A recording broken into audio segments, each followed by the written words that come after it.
a bigger one, I think. And I probably actually could have included this higher, but whatever, it's on the list. Aren't Pentecostals some fringe religious group? Don't they handle snakes as part of the religious services? So if you assume that both of those things are true, that all Pentecostals handle snakes as part of their service, and that they're part of some fringe religious group, well then that allows you to treat 500 million people in the world with disdain and look down your nose at them. So I have some concerns with that, and let's talk about that now. Here's a picture, members of the Pentecostal Church praising the Lord in Chicago, Illinois in April 1941. I will point out that there's not a snake to be seen in that picture. If you can't see it well up here, you can take a look at the picture. Okay, I used this one to show kind of an example of the cluelessness of the press regarding evangelicals in general and Pentecostals specifically. First problem, first issue. Pentecostalism is primarily a rural movement. You don't see a lot of Pentecostal churches as in Washington, D.C. or New York City or in Boston. They are primarily out in rural areas, maybe made some inroads into suburbia. If you go, I've said this 100 times, you go to southern Alabama, every mile there's 13 holiness churches. Holiness movement is an offshoot of Pentecostalism, or maybe we should view it the other way around. Okay, so that's the first issue. Since it's primarily a rural movement, how many reporters from ABC, NBC, CBS, CNN live in rural areas and would be able, have ever even interacted with a Pentecostal? Only if they're GPS activated. That's it. Is Pentecostalism started out as a rural movement, so reporters in the mainstream media don't run into it. You mean lamestream media? Pardon? You mean lamestream? Yeah, mainstream media. Yeah, but wasn't it the one in LA that was one of the first? Yeah, Azusa Street in LA is where it started. Well, it started actually in rural Kansas. I will pause So Pentecostalism actually started in rural Kansas. Gary's like, look at me. But yes, the Azusa Street revival was when it first came to public notice. So the first issue, mainstream media, they don't live in rural areas, they don't come in contact with it. Secondly, as far as it being some fringe religious group, there's 2 billion Christians in the world, 1 billion of them are Catholic. By some estimates, 500 million people are Pentecostals. Now, when we use that figure, and that figure comes from Christian History Magazine, that's not one that I made up, so it's a solid figure. When we use that figure, that doesn't necessarily mean that all Pentecostal churches have membership rolls and they report them up through the hierarchy and all that stuff. A lot of those Pentecostals are in Africa, they're in South America. Pentecostalism has just swept through Africa. And so a lot of those African churches, they don't report their attendance figures. So there's some estimates in that. But that means 1/4 of the world Christians are Pentecostal. So by definition, whether you like Pentecostalism or you don't, it is not a fringe religious group. There's 500 million of them. So that's the second thing. Whether you like Sarah Palin or not is not the point I am about to make here. Several years ago, when Sarah Palin was running for vice president, the press discovered that she was once a member, gasp, of a Pentecostal church. So that means she's weird, doesn't it? Because aren't Pentecostals the snake handlers? Aren't they crazy? So Sarah Palin must be crazy because she was in this fringe religious group. That's the way they take this stuff.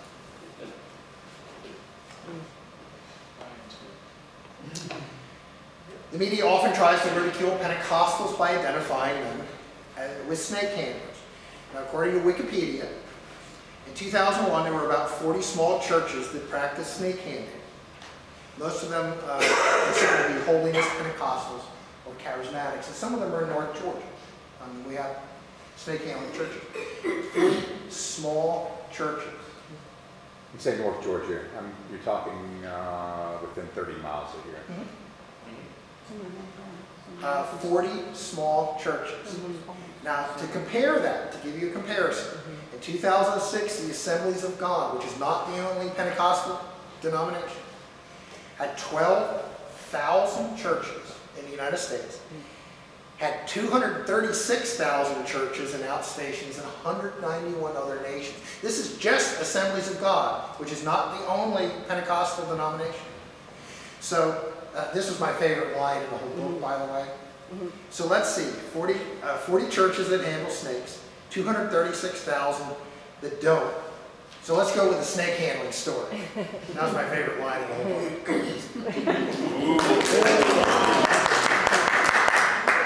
So that is how the press mishandles Christian groups that they don't approve of or is beyond their understanding. They take a small group and then they say, well, that must be what they're all like. And by the way, I don't have anything against snake handling. You want to have a service and have snakes crawling around the floor, it's okay with me. I'm not going to do it. What is, as far as churches that do snake handling, what is that? How does that fit into their service? What is their rationale? Okay. I mean, I can understand it more back in the day, but like today's time, you would think people would kind of let that go.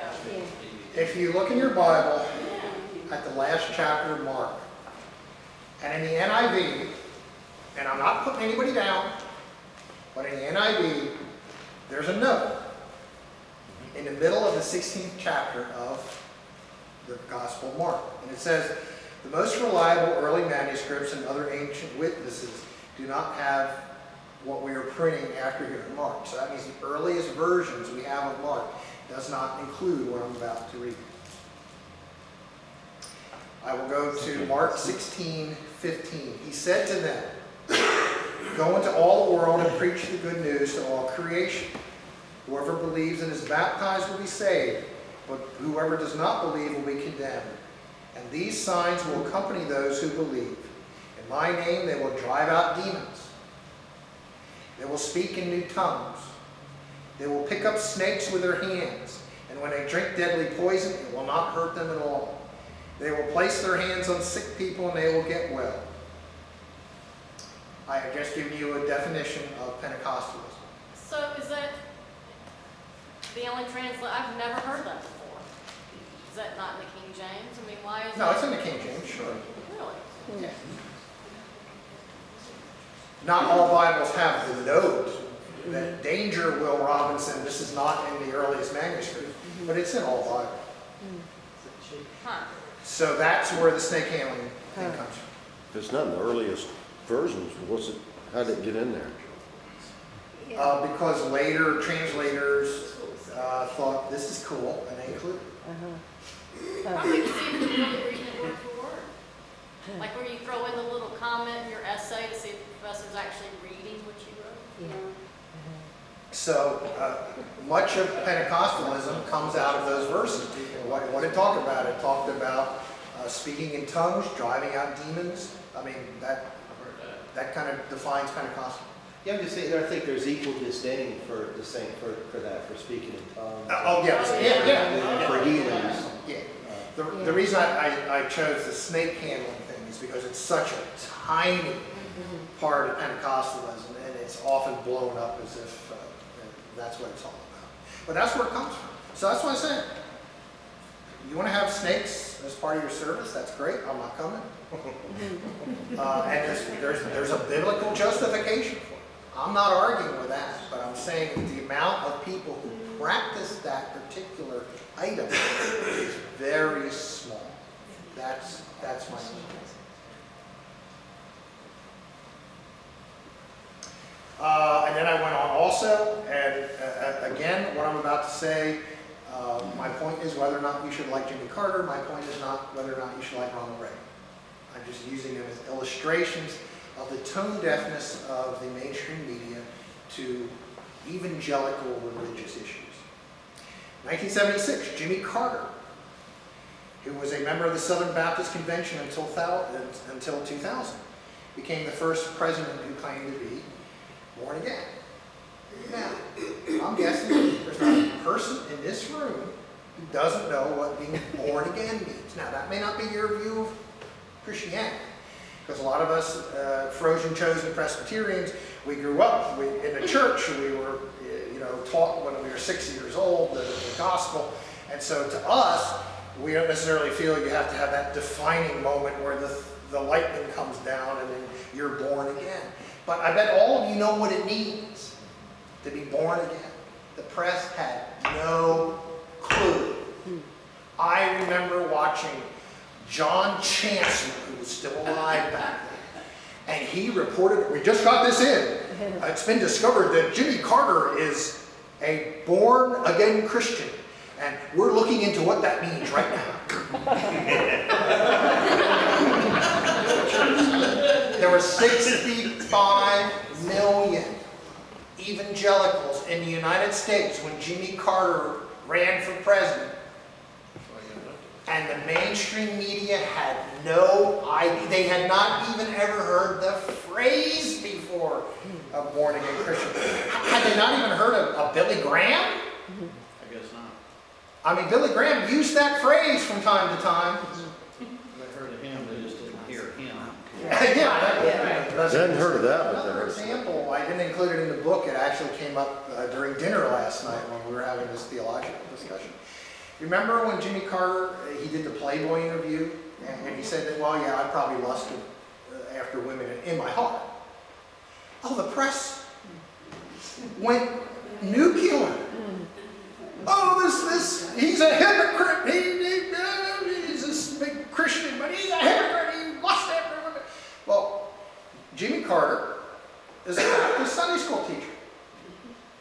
And probably one of the lessons that he teaches in Sunday school is that we're all evil.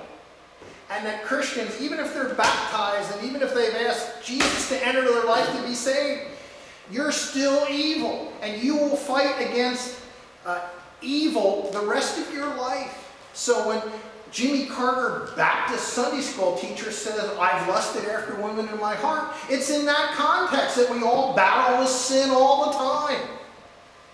But the mainstream media, having no idea of any of those concepts, they went nuclear. And they thought that was going to knock Carter out of the race. That didn't work out too well, did it? Because of those 65 million evangelicals, they all understood what he was saying. Yeah, we battle with stuff too, whether it's drink or gambling or whatever it is. We have to battle with sin also. I'm starting to sound like a Baptist. Amen. Can I get an amen on that? And again, whether you like Ronald Reagan or not is not the point of what I'm about to say. During the Reagan-Mondale debates in October of 1984, the Mondale campaigns, they decided they were going to lay a trap for Ronald Reagan. And the trap they were going to lay was, they'd heard all this stuff that Reagan actually believed the book of Revelation. Can you believe that? He actually believed it. So they're going to lay this trap on national television. The moderator was going to ask Reagan if he actually believed that stuff in Revelation, that someday there was going to be this Holocaust and the world was going to end. So they asked the question, and I remember watching the debate, you could audibly hear Nancy Reagan gasp when they asked the question. And she actually said, you could hear it, she said, is nothing sacred? You can actually hear Nancy Reagan say that. But Ronald Reagan, evidently not seeing the trap that had been laid on him, started chatting amiably about, yes, I do believe the book of Revelation, it describes this end times conflagration that's going to happen. Maybe it'll be nuclear warfare, maybe it'll be something else. But yeah, I believe it. Oh, the press thought, we gotcha! We gotcha! Nobody's going to want to vote for some nutbag who thinks there's going to be a nuclear conflagration that's going to end the world. We got him!